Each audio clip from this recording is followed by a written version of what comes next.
Hello and welcome to another video of the Silver Citizen. Remember, if you like what you see, hit the like, hit the subscribe, hit the bell so you don't miss a video.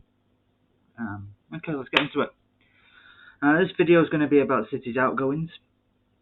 Looking at this list, made a list of people that have left the club in the hopes that I don't forget about anyone. And if I don't talk about someone that you know we have got rid of, leave a comment in the section below and I'll do a video on them. But I think I've got everyone. But yeah. Looking at this list, I think next time I'll do a video every time we get rid of a senior player, every time we get rid of a player from the academy that I'd have liked to have seen given a chance, and then a video on everybody else from the academy that leaves in future, because this is going to be a long video. I apologise in advance. I don't know how long. Obviously you do, the time's at the bottom. But at the time of me recording this, I have no idea. Anyway, we'll start with the first team. Zack Stefan went on loan to Borough. I said in my very first video on my hopes for the transfer window that I'd do this myself. You know, this was a guy that wants to play for America. The American coach had come out and said if you're not playing first team football, you won't be getting picked for the American national team for the World Cup. And he's more interested in representing his country at the World Cup than he is playing domestic cup competitions for City and warming up a bench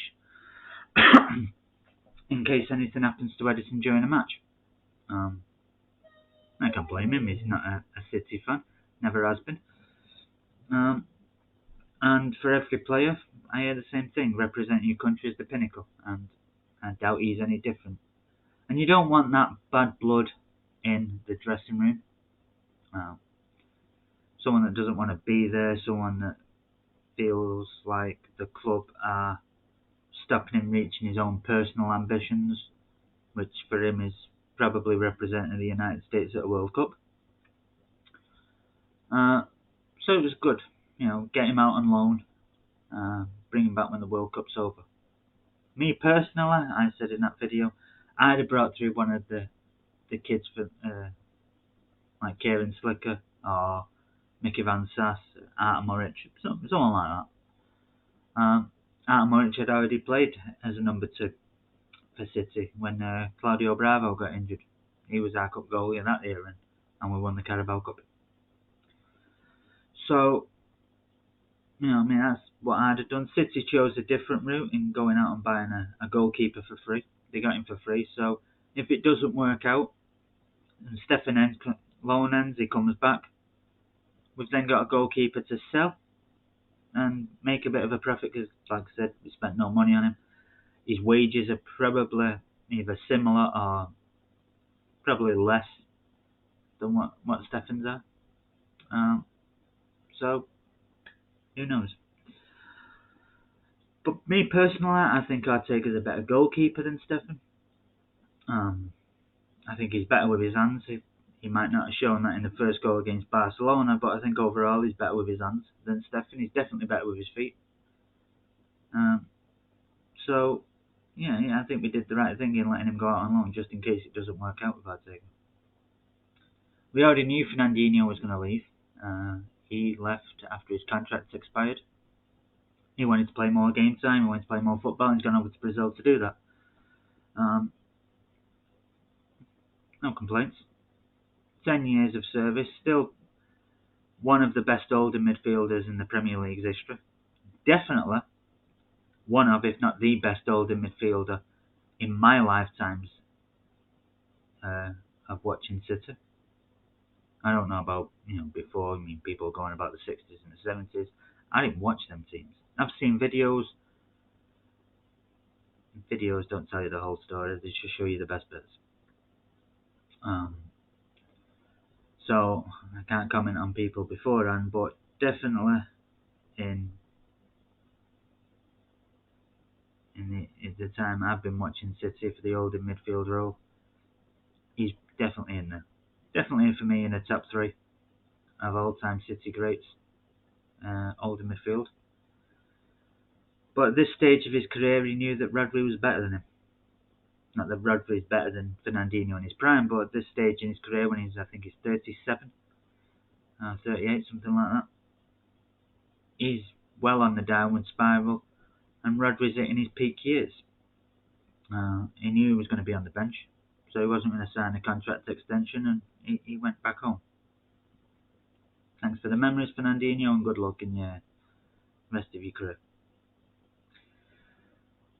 We got rid of Sterling to Chelsea for £47.5 million. I thought that was a good deal.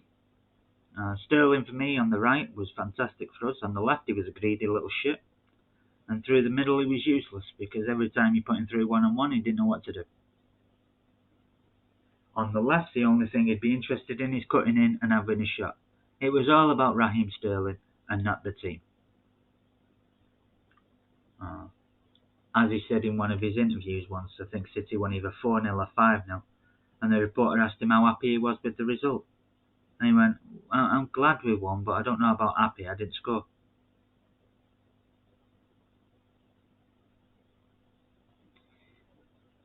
Another winger in the Premier League that scores a lot of goals, Mo Salah.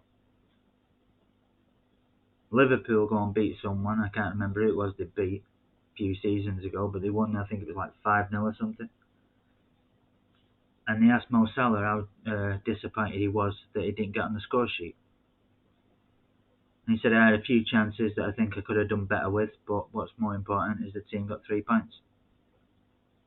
I'd rather not score and have the team win, get 3 points, than score an hat-trick and draw 3-3. That's the difference in mentality between a greedy player and Salah. Or De Bruyne. De Bruyne isn't greedy. City's players generally aren't greedy, but Sterling was. He always wanted to be the star man. As far as he was concerned, and Pep said in an interview not long ago, that there are some players that think I should be playing because I'm me. Sterling comes to mind. I should be playing because I'm Raheem Sterling. Nothing to do with his performances getting him in, but the name on the back of his shirt.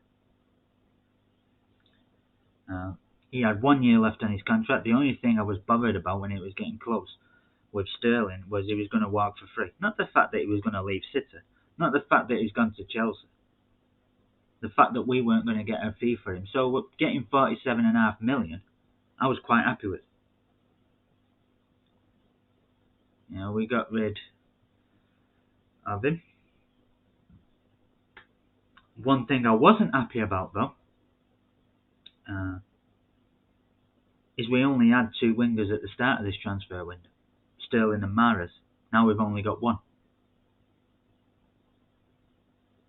Because the winger that we brought in to replace Sane for Torres, he's at Barcelona. Sane's at Munich. Sterling's at Chelsea. We've now only got 1 winger. We're in desperate need of a winger. But, as I'll talk about in a minute, it's nothing new with City. Tiki Bagheera's down at the helm. It's nothing new that we're desperate in need of positions before we actually acquire them. As I'll talk about now as I move on with Sinchenko to Arsenal. We finally got our wish, not the fans, but the club, and probably not Pep. But as soon as Sinchenko came in, we flogged him out on loan. He then came back and we wanted to flog him out on another loan, and he said he wasn't going to go on loan. We then accepted a £3 million bid from Wolves, which he didn't want to go. A year later, we accepted a £6 million, or I think it was 7, of Trabzonspor, and he didn't want to go and play in the Turkish league. And then every year since then, we've been turning around saying if we get an acceptable offer for Sinchenko, we'll accept, and then we'll go out and get a left back. Here's a fucking idea. Why don't you get the left back, before he goes, rather than tell the prospective clubs that you're going for, oh, by the way, we're in desperate need of a left back.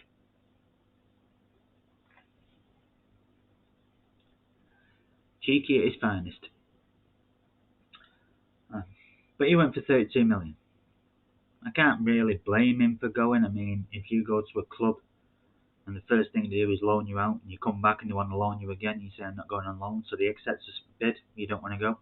A year later they accept a bid, and then they spend every year after that saying, if we get an acceptable offer, we'll accept, and then we'll look for a left back. And the first offer Arsenal put in, 32 million, accepted straight away. How many times do your club need to accept offers for you before you realise that they don't really want you? 32 million. I personally think we could have got 40. At least 40 million for Sinchenko. Here's a guy that's won 4 Premier Leagues. 3. Because it's Fabian Delph at left back for the Centurions. But he's won 3 Premier Leagues. He's won 4 Carabao Cups. He's part of the squad that won the Formidables. Playing a host of positions. I think he could have easily pushed Arsenal for 40 million. But we got rid of him for 32. Now, before we got rid of him, we were going after Cucurella. And we quoted 30 million. As soon as we got rid of Sinchenko, Cucurella's price went up to 60. Yeah, you're in desperate need of a left back now. As it turns out, we've actually got a left back in Gomez. We've got Akanji, and like I said in my other video, I think Aki's going to go out to left back. So after 5 years, we might finally have 2 left backs. It's only took 5 years, but we might finally have 2 left backs. And one that we bought as a left back in Gomez, and one that started his career off as a left back in Aki. 5 years later, there you go. Since Benjamin Mendy got injured, I think we've waited. The City fans have waited. I think it's 9 windows for a left back.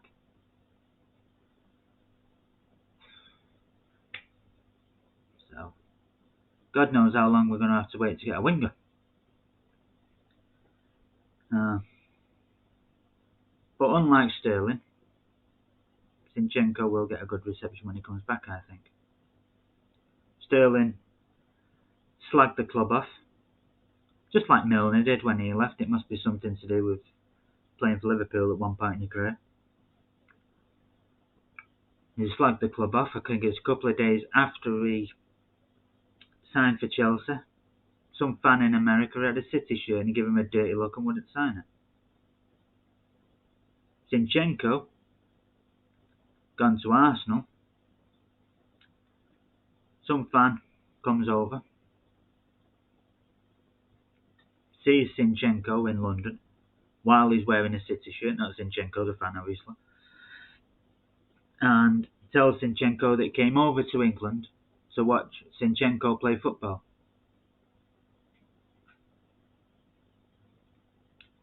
And he supported City because of Sinchenko.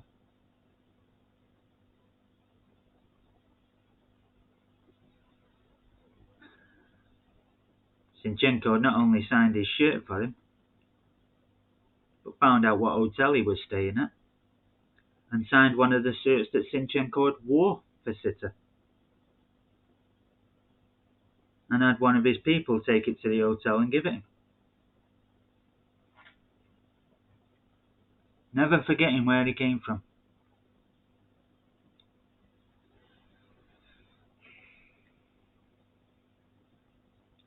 Jesus is another one we got rid of to Arsenal. And another one I think will get a good reception because he's come out and said, I was never unhappy at City, I just wanted to play more games.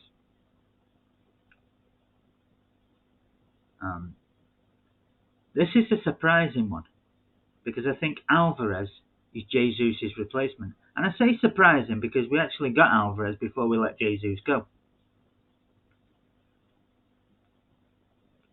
it's a happy surprise, you know, to actually get the player in before you get rid of someone. It's welcoming. I think that's probably the reason we only paid 14 million for him, because, like, well, yeah, they might have turned around if we were in desperate need of him and said 25.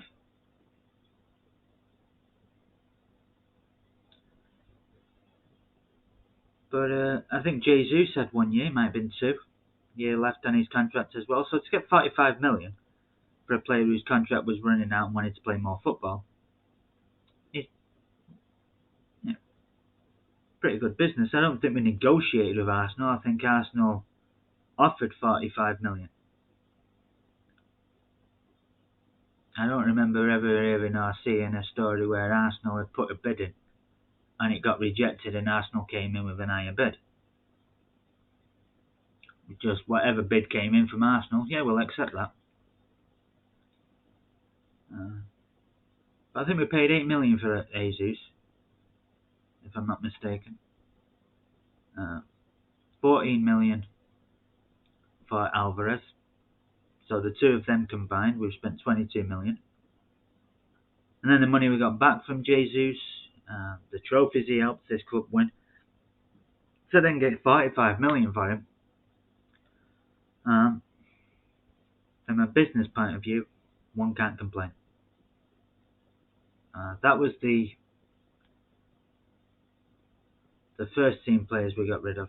We replaced the goalkeeper, we replaced the holding midfielder, although I don't think we replaced him with someone as good in Calvin Phillips, but we replaced him. By the end of the window, we'd finally got a left back. And a left back that can also play left midfield, like Sinchenko in Gomez. So we replaced him. Whether he's as good as Sinchenko or not, time will tell. But from the couple of games that I've seen him play, he's done alright. I think we replaced Jesus with Alvarez. Jesus was trickier, Alvarez is trickier. They both have a fantastic work rate. Is Alvarez a better finisher than Jesus? We'll see. I mean, he's a poacher. You could tell that with his goal against Barcelona and his goal in the Community Shield. And he can finish. You can tell that with his goals against Nottingham Forest. But is he consistent with his finishing? We'll wait and see.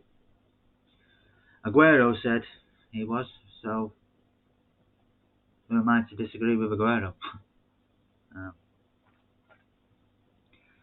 But Sterling we didn't replace. And we still need more midfielders. Because alright, as far as I'm concerned, Cole Palmer's a number 10 type of player, but not Phil Foden is, Jack Grealish is. But we play them wide on the right and left when they play for the first team. And they're not wingers. They're not wingers. So we either need midfielders to fill in the gaps that Foden and Grealish and Palmer are vacating, or we need wingers, because we've only got one. So there's still a lot of work to do for this team in terms of positions, as far as the first team's concerned. But it was a decent return. You know, we kept Bernardo Silva, which is great. We finally got a left back. We didn't have to wait too long to replace Fernandinho. Whether I think Phillips is good enough or not isn't the point. We replaced Fernandinho. So overall, an half decent transfer window. And finally, we replaced Aguero with Haaland. Now do the young lads. I'll go through the list as I've got them here. Pedro Porro, he went to Sporting Lisbon. Reports are 7.2 million. He'd been on Sporting Lisbon on loan for the last 2 years, a right back. And I think either they had an option or an obligation to buy, and they used that and purchased him for 7.2 million. I don't think, personally, he was going to make it at City. Walker still hasn't fell off, I say. They fell off, you really started the downward spiral and you need replacing. As happened with Zabaleta, I think, in Pellegrini's final year. And even more so after Pep's first. But I don't think he was as good as Walker. I don't think he was as good as Cancelo. And from what I've seen of him when he played the couple of games for the academy, from what I've seen of him playing for Sporting Lisbon, because when City players are on loan in places, if they're on TV, I like to watch them. I don't think he was as good as CJ Riley. So I don't think he was going to have a career at City. Me, I'm a coach, an assistant coach for one team and an head coach for another team, both under 9s, under 10s. And even at that age, I can tell the people that have got potential to make it at the top game, and people that haven't at this stage. I mean, you can easily change hard work, application, attitude, all sorts of things. But you can definitely tell the players that stand out, in training, in matches. And when you're comparing Pedro Porro, in my opinion, to CJ Riley, Yan Couto, Kyle Walker, João Cancelo, I don't think he stood out. So if Yan Couto isn't going to get an opportunity and CJ Riley isn't going to get an opportunity, Pedro Porro is not going to get an opportunity.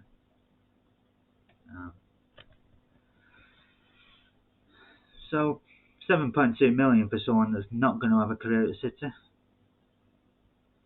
Good business. Koei Takora, he went to Mönchengladbach for 4.5 million.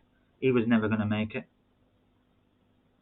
There's not a chance he was going to make it at this club.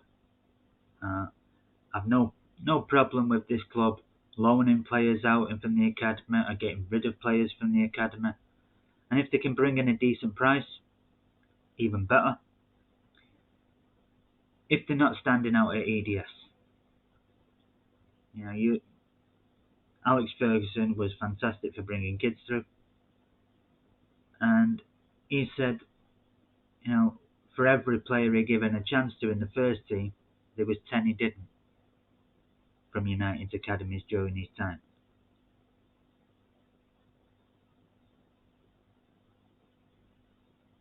And some teams where no one got a chance, and some teams where a couple of them got a chance, and some teams where a few. But he said it was probably in the region of 1 got given the opportunity, while between 8 and 10 didn't. And you got the opportunity because you shine at the reserve level, at the EDS level. You stand out at that level.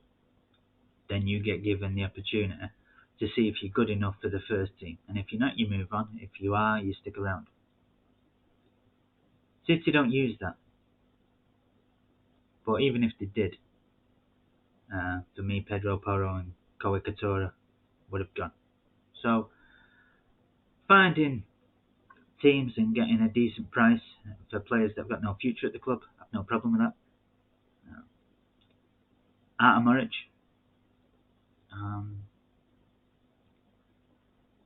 I think he was probably good enough at this stage to be number 2.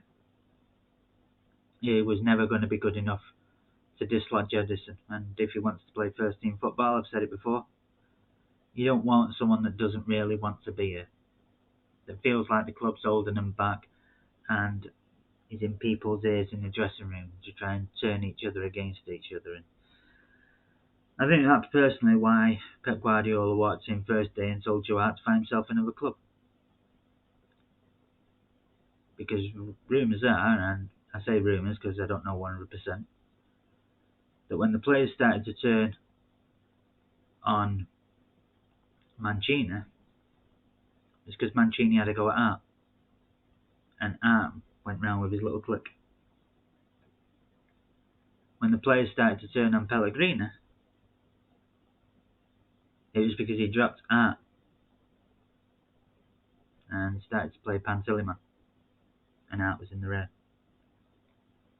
And the rumour is Ferran and Chica turned round and told Pep, be careful about how you handle Joe Hart because he's got a lot of influence in the dressing room and could turn the team against you. So his first order of business to walk up to Joe Hart and say you can find yourself another club. He's not going to have that.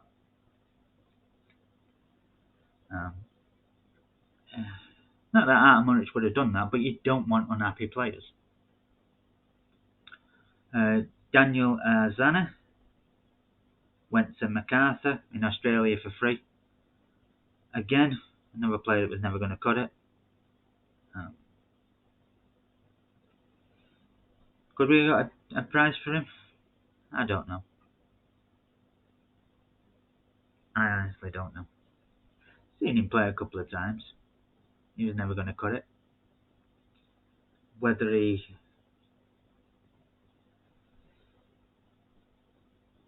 could have brought in a fee, probably not.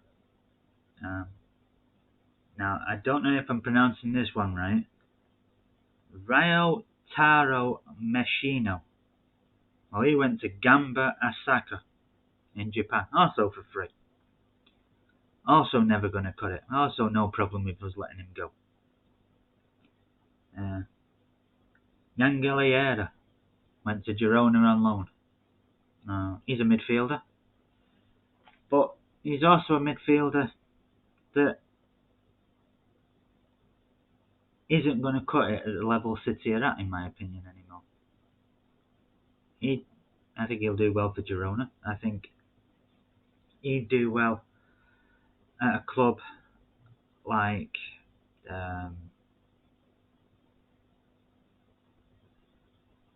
Southampton. No. I think Southampton have got better players. I'd say probably Leeds.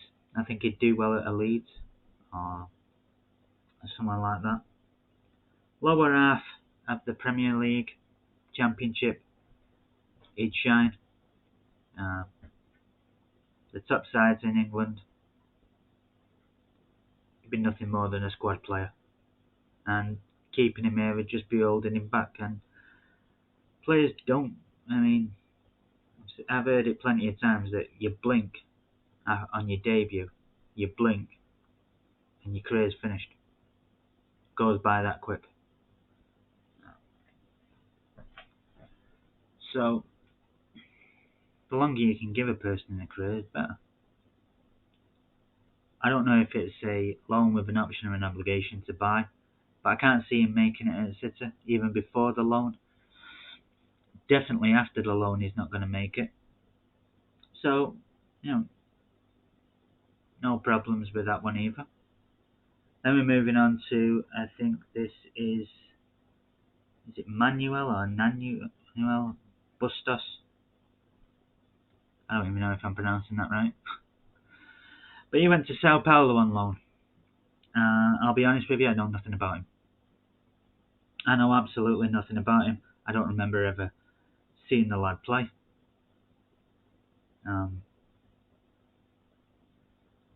So I have no opinion on him. Next one on my list is Issa Kaburi. He went to Marseille on loan. If it's the one I'm thinking of, he's a right back. right-sided centre-half. And again, better players at the club, even at EDS level. We had better players at the club. So he's way down the pecking order. And those are the players that you should be getting rid of. Those are the players that you should, as soon as you get to a certain age and you get to a certain point and you think, no, you're not going to cut at this level, they're the ones to cut ties with. They're the ones I have no problem with. Thomas Ayapong, he got released. I don't know who he is. Diego Rosa went to Vizela on loan. They're a club in Portugal. I think they're in the top division in Portugal. Again, another one. We got rid of a lot of youth and academy players this year, and the majority of them weren't going to have a career at City. The majority of them was decent business. Gavin Bizuna went to Southampton for 15 million. Do I think he would have done well? Yes. I think he's better than Artem Moric. I think he's better than Mickey Van Sass. Better than Kieran Slicker. But would he have been happy being number 2? Because I don't think he's better than Ederson. And that's the problem you've got. You've got to have a goalkeeper that's quite happy being number 2.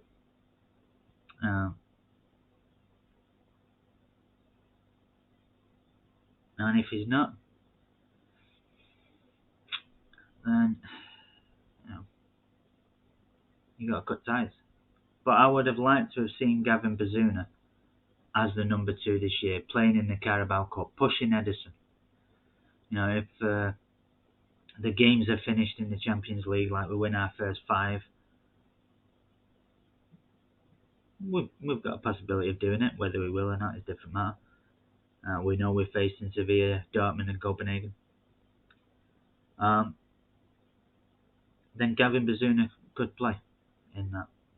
Win the first leg 5-0, you can put Gavin Bizuna in. He could have had a decent career at City as a number 2. He's going to have a good career at Southampton as a number 1, and he's got the possibility of moving to a top club. I don't think it'll be to City, because like I said, I don't think he's better than Ederson. But give it a few years at Southampton, I can see him probably go into an Arsenal.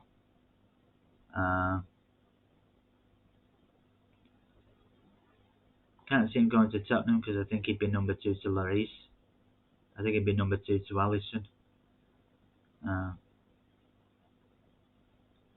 United, he'd probably be better off at Southampton.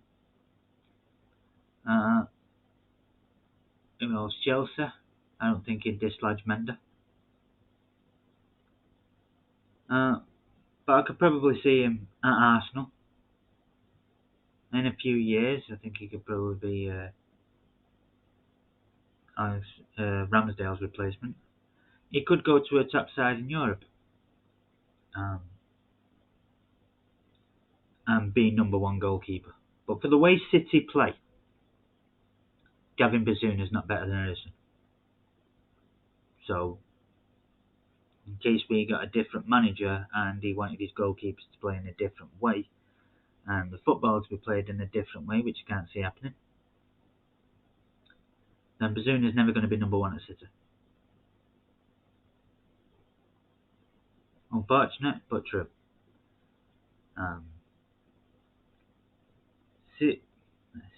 Shirbadon Sedic went to Barnsley on loan. Another one I don't mind. He's never going to cut it at City. But this one I do. And as soon as he got in a car and drove down to Stoke, his career at City was over.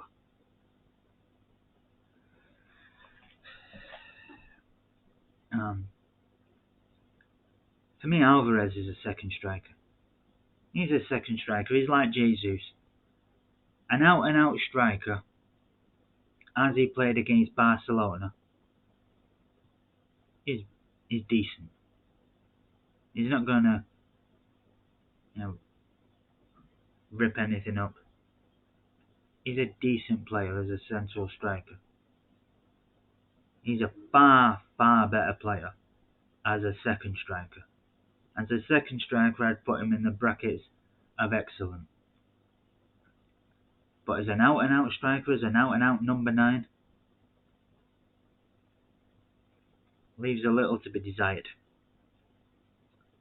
With us having 5 subs this year, I thought there would have been a lot of opportunities to replace Ireland when the game's won in games and bring on Delap.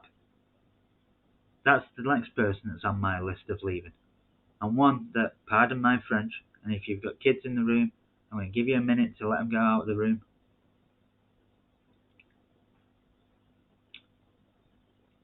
Fucking infuriated me. Last year we were turning round and saying, Liam Delap's not going anywhere as part of our plans. He had an injury at season last year. He came to City, won the Under-18s League. We didn't win the National Champions that year, Chelsea did. And then we won the Under-18s League title and National Champions the 2 years after that. But he moved up then to the EDS, where he was player of the season and won the league. And he still had a fantastic scoring rate at the EDS. In the second season, he spent most of his time out injured and still scored more goals than the majority of the players in the team. The guy knows where the net is. And if Ireland gets injured, if Ireland goes for a poor run of form, or Ireland needs a rest, here's a player that can come on and do the same type of job that Ireland does. It's the same type of player. I think Ireland's a much better player than Liam Delap at this moment in time, but he's the same type of player. I think he serves a better option through the middle than Alvarez. I think Alvarez is the second striker that he played against Nottingham Forest. Fantastic. Reminds me so much of Tevez. And I loved watching him. But as a number 9, he's not. Delap is. Delap should have been staying at this club and been given an opportunity. Coming off the bench, playing a few games, playing in the Carabao Cup, playing in the FA Cup against a few teams, probably playing in a Champions League game or 2, depending on how things go.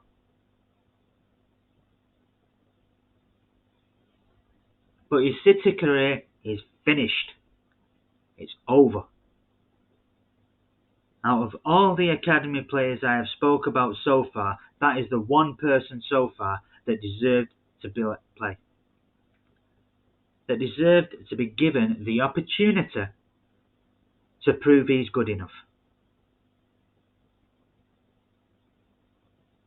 Pep has said on numerous occasions he has nothing to do with the transfers. He tells the club the players type, the positions he wants and the types of players he wants. Chiki Begiristan and Omar Barada then go and find them.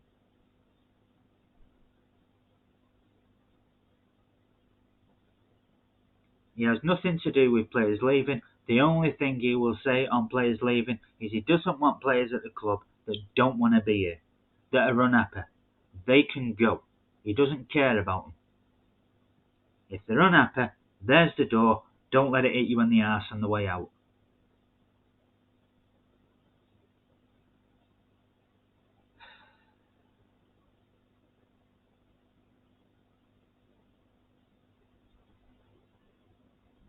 And with Liam Delap spouting some bullshit, it's a good for my development, and if I can play well against Stoke, then maybe I can go back and play well for City.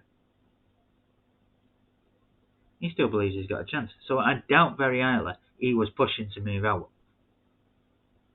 He should have been sticking around the first team, training with the first team, playing with the first team, he'd have improved a hell of a lot better and getting game time and substitute appearances on his way to being the next player to break through. But I hate to say it, Liam, the second you got in a car and drove down to Stoke, your career was done. At City, it was done. Finished. Kaput.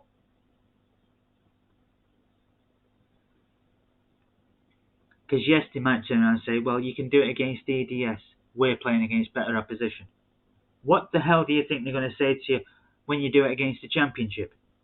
Yeah, but the Premier League's a step up. How many strikers have done really well in the Championship and not been able to do it in the Premier League? Let's send you out on another loan. This time you can go to Girona. Oh yeah, you did really well at Girona.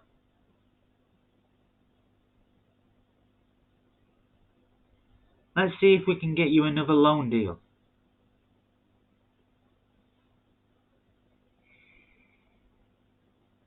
Second I saw that, I was pissed. That was the one bit of bad so far. But moving on. Yankuto. He's gone now to Girona on loan. He's gone here, there and everywhere on loan. He's another one. A right back who's good. Good enough at the level he's been playing. Good enough to be given the opportunity to say, what can you do at this level?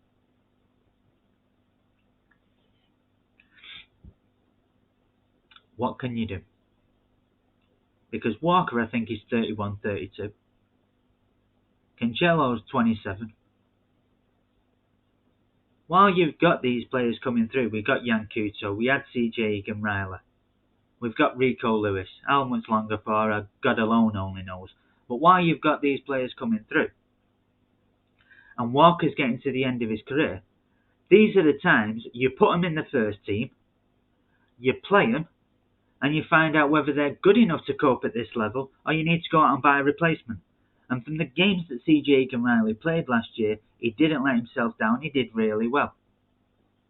So well, in fact, that when Pep Guardiola was asked about Jack Grealish after the Newcastle game, he said, yeah, he did really well. And CJ Riley was fantastic. I look forward to working with him next year. Unfortunately, he went to Burnley for nothing.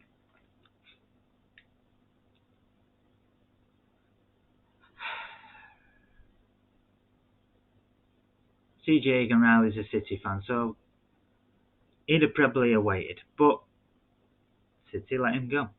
And as Pep said, I've nothing to do with the transfers. So it's not Pep I'm blaming, it's cheeky shit stain. And Omar Rada.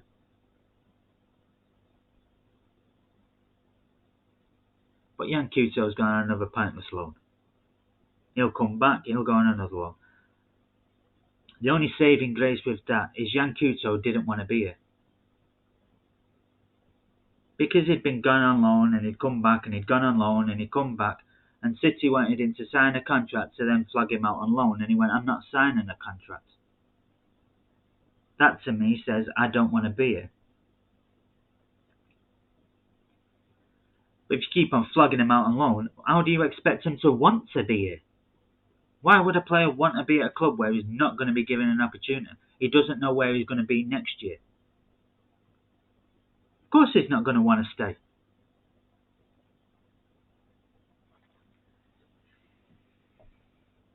But he went out on another pointless loan.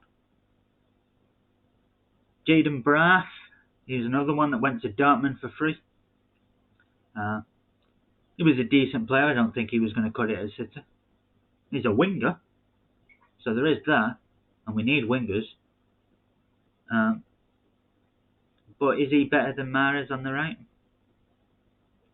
Is he better than Phil Foden on the left of the front three? I don't think he is. Is he better than Cole Palmer? Because, Cole Palmer has been playing on the wide right when he's been playing for City. No. And he played most of the time when he was at City on the right of the front. So he wasn't going to cut it.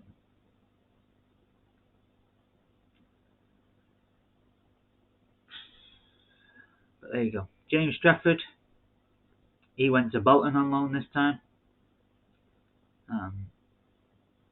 He's another one. Personally speaking, I don't think he's better than Kieran Slicker. I don't think he's better than Mickey Van Sass. I don't think he's better than Ortega, and he's definitely not better than Edison. So he's way down the pecking order.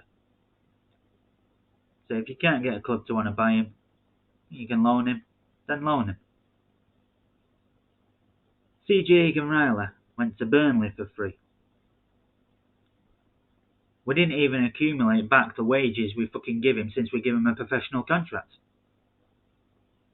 He earned more in wages than we got from the sale.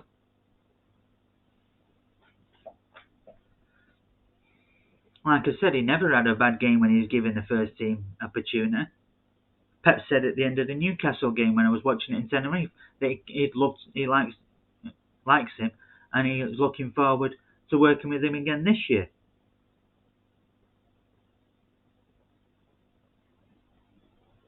Now, Pep's record at bringing through academy players is shocking. He brought through Pedro and Sergio Busquets at Barcelona. Yes, he gave people the debuts. He gave Thiago a debut. He gave other people a debut. He never brought them through. Yes, he gave him a debut, but he never actually brought him into the fold. Bayern Munich. I mean, Barcelona's academy, when Pep was there, was ending higher than any other academy in the Segunda. Obviously, the academies, if they win the league, they can't get promoted. But the simple fact is, when they play Barcelona twice, the academies are going to go, well, they've got a better chance to win the league. Let's roll over for them. So they won't get promoted based on that. Same with every other country that does that situation. Germany's another one. But Barcelona had the best academy while he was there, and he brought through 2 in 4 years. Bayern Munich, their academy was ending higher than any other academy, and he brought through fucking no one. City, we've won the under-18s Northern League the last 3 years. We've been national champions the last 2 years. We've won the EDS Premier League 2 the last 2 years running. And since it became Premier League 2, the only team to have won it back-to-back is Man City last year. And we're on our way this year to try and make it a 3. We've won the under-16s league the last 2 years.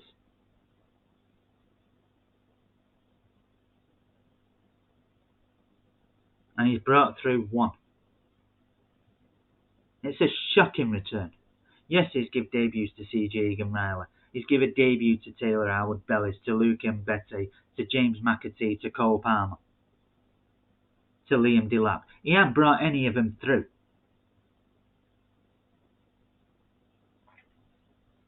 CJ Egan-Riley was young. I think he's 21. He might be 20. But he's young. He's an excellent player. And he wasn't going to let the side down. There's a few times when he's playing against Premier League opposition, sticking it through the legs and going up the field and passing it on. Doing tricks to get past people. He wasn't afraid to show himself. He wasn't afraid to express himself.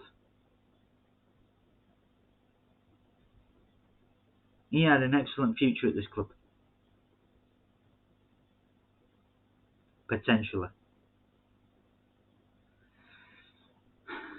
And we just gave him away. And here's the kicker. He's not even playing for Burnley. He's a bench warmer.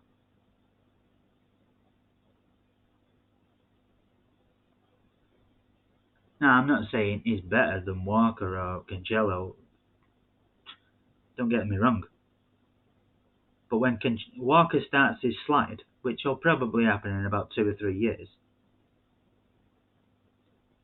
Walker starts his slide, we need a replacement. We seem to be getting rid of all the replacements we have coming through the ranks. At the minute, we're all hanging our hopes on Rico Lewis replacing Kyle Walker when he starts his slide. It's not going to happen. As soon as we can get rid of him on loan or sell him, we'll do it.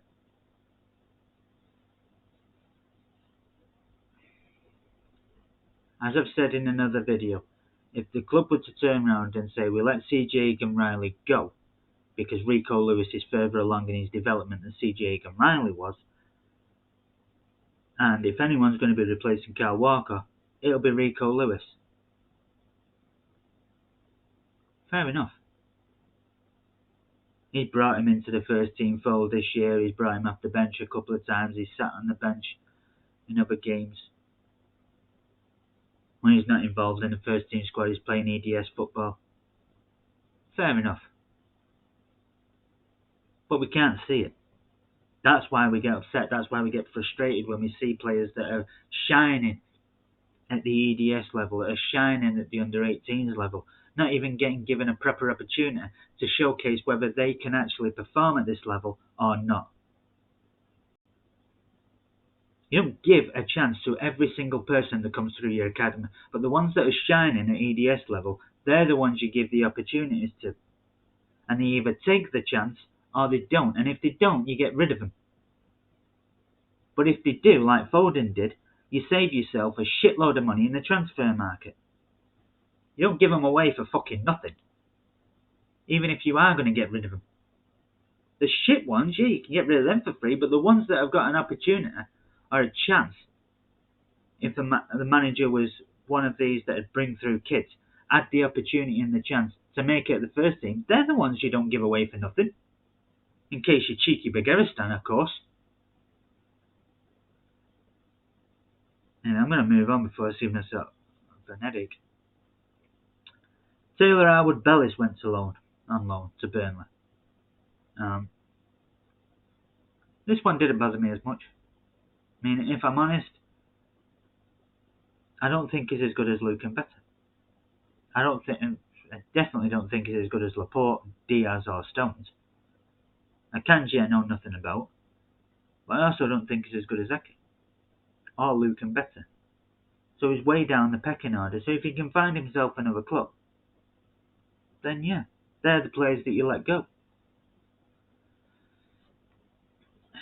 Darko Gabba went to Leeds for $5.2 million. He's another one. He wasn't the best one we had coming through. He definitely wasn't going to dislodge Rodri, but he wasn't as good as Romeo Lavia. So if you're going to let Lavia go, then you can't really keep hold of Darko Gabba. He was a decent player, but I think in terms of holding midfield at the club, last year he was at best the fourth best, behind Rodri, Fernandinho and Romeo Lavia. And from what I've seen of him, do I think he's better than Calvin Phillips? No. So you're bringing in someone that's better than him as well. So yeah, I've no problem with getting rid of him. $5.2 million, decent return. Tommy Doyle, he's gone on another pointless loan to Sheffield United. He's another one that, when he was coming through, I would have loved as a City fan, and to have him be the grandson of Mike Doyle and I'm sure it's Glenn Pardo. Two City legends. But to have him come through and play for the first team, we all wanted it. But if we're honest with ourselves, is he better than Cole Palmer? No. Is he better than James McAtee? No. Bernardo Silva? Definitely not. De Bruyne? Not in this lifetime. Gundogan? No. So he's not going to make it at City. He would have made it easily enough in history. But at this moment in time, no. So you have no problem with him moving until he can find himself a club. Callum Doyle, he's gone on loan to Coventry this time. He was at Sunderland, now he's at Coventry. he's another one who I don't think he was going to break it into the first team. If you asked me, given me the choice to choose who I think was better, Luke Mbete or Callum Doyle, I'd probably edge towards Callum Doyle, if I'm honest. But his City career was over the minute he went to Sunderland on loan. So him going on another loan, it's what we've come to expect. I'd rather have him playing in the first team than Luke Mbete, because like I said, I think Callum Doyle's a better defender than Luke Mbete. Not by much, and I'm sure there's people that think Luke Mbete is better than Callum Doyle. But for me, I think he's just slightly better from what I've seen of him. Romeo Lavia. We got rid of him for 14 million to Southampton. What the fuck for? Here's another one. Fantastic player at the EDS level. Brilliant holding midfielder. Can easily play the games that Calvin Phillips was going to play. Is Calvin Phillips better than Romeo Lavia? No. But is Romeo Lavia better than Calvin Phillips? No. I think they're both as good as each other, but Calvin Phillips is 27 in his prime. Romeo Lavia is 18 and still got a shitload of improvement to do. And you're buying Calvin Phillips for what could potentially turn out to be 50 million and giving Romeo Lavia away for 14? Duh. If Calvin Phillips is worth 50 million, then Romeo Lavia must be worth at least 60. And I know I said he's not as good. Not better. He's just as good, in my opinion. But he's got a vast improvement space. Vast room for improvement over Calvin Phillips. Calvin Phillips has got to as good as he's going to get. Romeo Lavia hasn't even begun to hit his peak. And they get all lyrical about, oh, well, we've got a buyback clause, yeah, for 40 million. So when he proves in the next 2 years that you're fucked up, you don't have to buy someone for 40 million that you had for fuck all 2 years ago.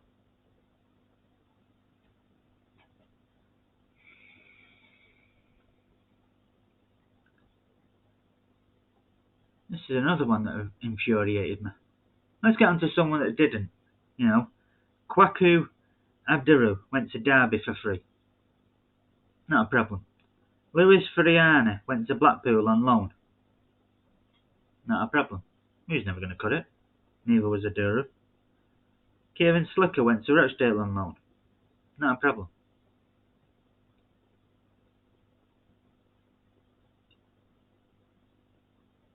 Like I said before, I don't think he's better than Edison.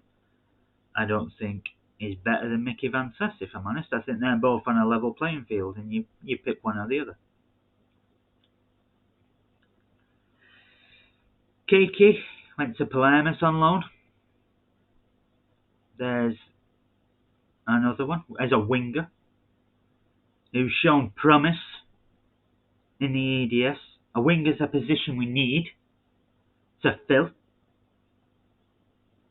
Here's someone that's shown promise in the EDS, played well every time he's been given an opportunity at the EDS,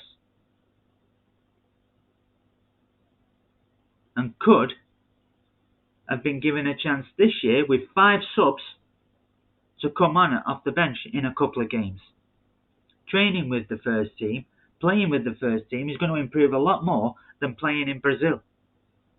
No offence to the teams in Brazil, but when you get to a certain level in Brazil, you leave and go to Europe.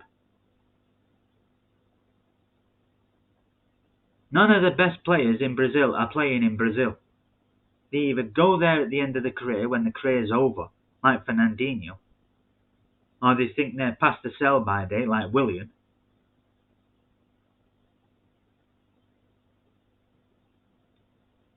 Or they're there at the start of the career, and as soon as they start getting a name for themselves, they piss off. So he's not going to improve. He's going to stagnate his career. until we can get rid of him. Luke and Betty went to Huddersfield on loan.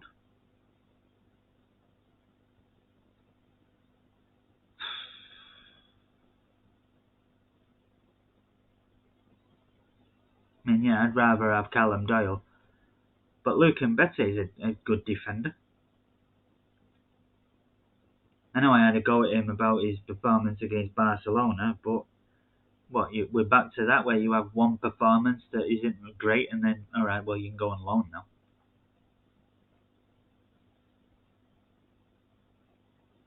You're a kid, you have to play brilliant every time we play you.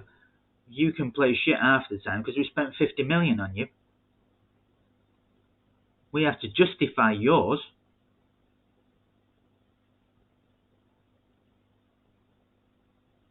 I mean, we got a Kanji to play centre half. I think we're going to move Ake out left back. So you've got a Kanji, you've got Diaz, you've got Stones, you've got Laporte. From what I've heard about Akanji, he's susceptible to falling asleep, making a mistake every now and again. We'll see about that. But as much as I think Luke and Betty didn't do great against Barcelona,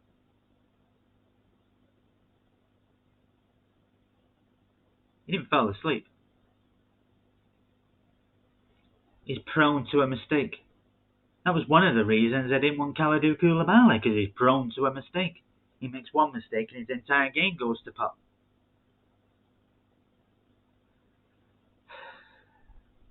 If you're going to move Aki out to left back,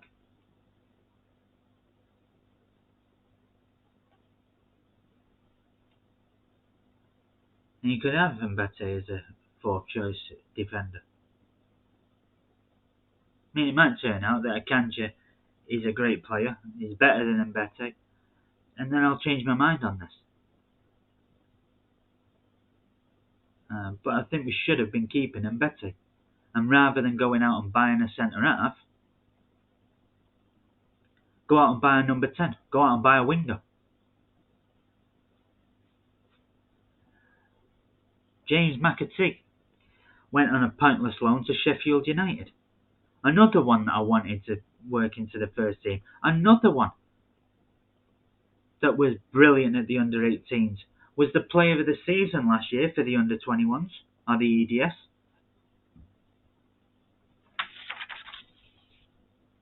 Player of the season for the EDS. He was fantastic. And at the stage of the career, with this I mean under-18s and EDS, while they were playing at that stage in the career, James McAtee is better than Phil Foden. Not now. Phil Foden's improved drastically since playing for the first team. Playing against better players, playing with better players, being coached by Pep on a daily basis. His game has shot up. But you're not telling me James McAtee's game wouldn't shoot up with the same thing. In playing against Premier League opposition, against Champions League opposition, playing and training alongside the likes of Bernardo Silva and Kevin De Bruyne. You're not telling me that James McAtee's performances and game wouldn't improve doing that a lot more than it would playing and training with the likes of fucking Oliver Norwood. Another career that's going to stagnate and go backwards until we can get a minuscule payment for him and go, we got a buyback option. Aren't we clever? We need number 10s. Because like I said before, we've only got De Bruyne, Bernardo and Gundogan. One of them gets injured or suspended and we're up shit creek because if anything happens to the other two.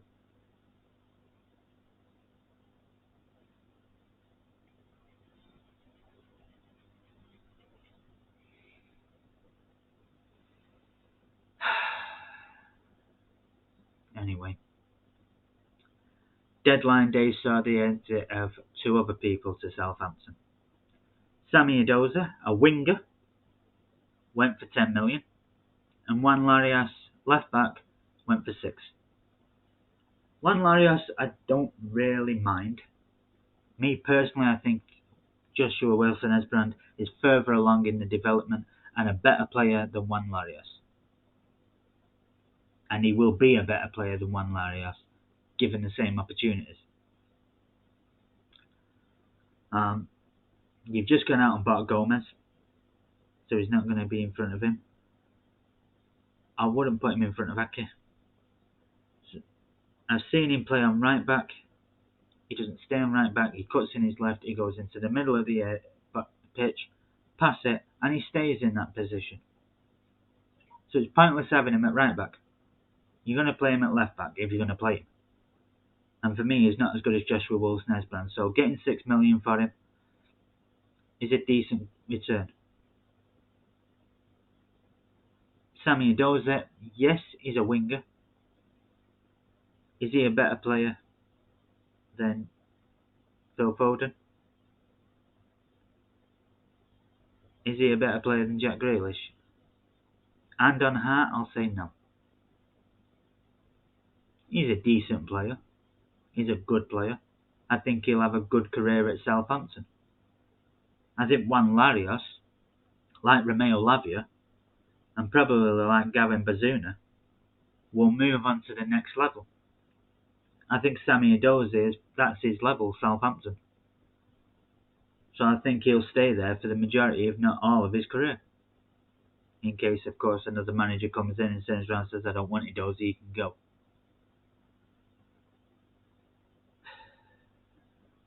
So the good points on this transfer window, as far as City is concerned, is we've made a profit.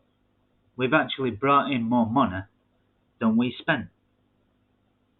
We finally replaced Sergio Aguero with Erling Haaland.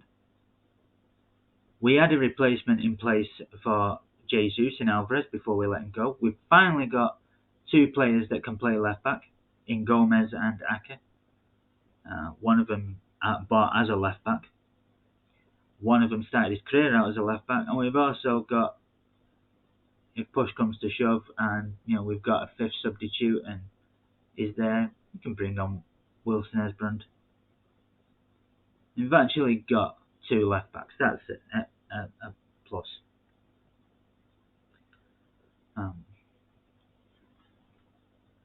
The negatives was letting some of the great kids leave on loan.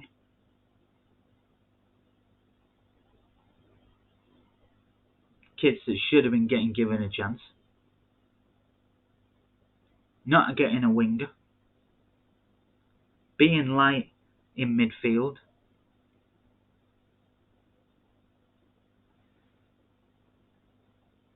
Pep won the league without any fans. He won the league without a striker.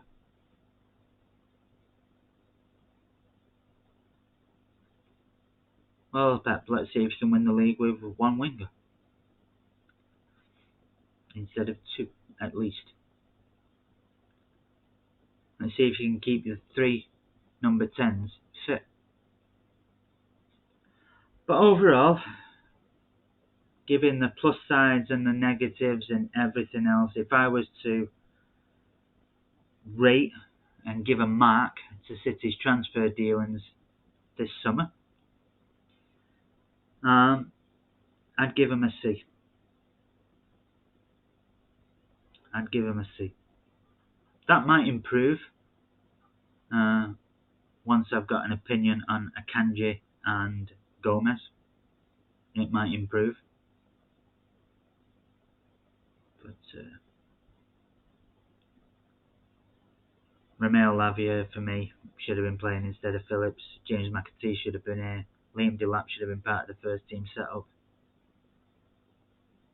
Those are the three really disappointing ones for me. But if Akanji turns out to be a good player and I look at it and go, yeah, I think he's better than what we had coming through, it might move up. Gomez, I think if he turns out to be what I'm expecting, what I'm hoping from him, then the mark might move up to a B, but at the minute I'll give him a C. Like I said, sorry for how long this lasted, and I won't be doing videos this long again, because like I said, I'll be doing a video every time we get rid of a senior player, every time we get rid of an academy player that I think should have been given the opportunity.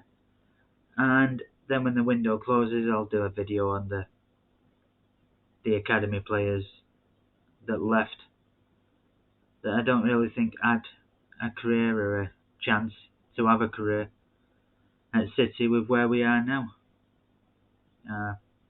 One of the best sides in Europe, being that.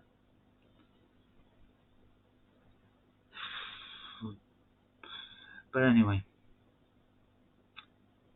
until next time, which will either be when the full match against Mansfield has been put up on City Plus. I mean, it's there at the minute, but all I'm seeing is a badge and a white background. You can't play it. Or until the Villa game. I mean, I'm going out on Saturday, so it'll probably be Sunday when I do that video. Adios, amigos.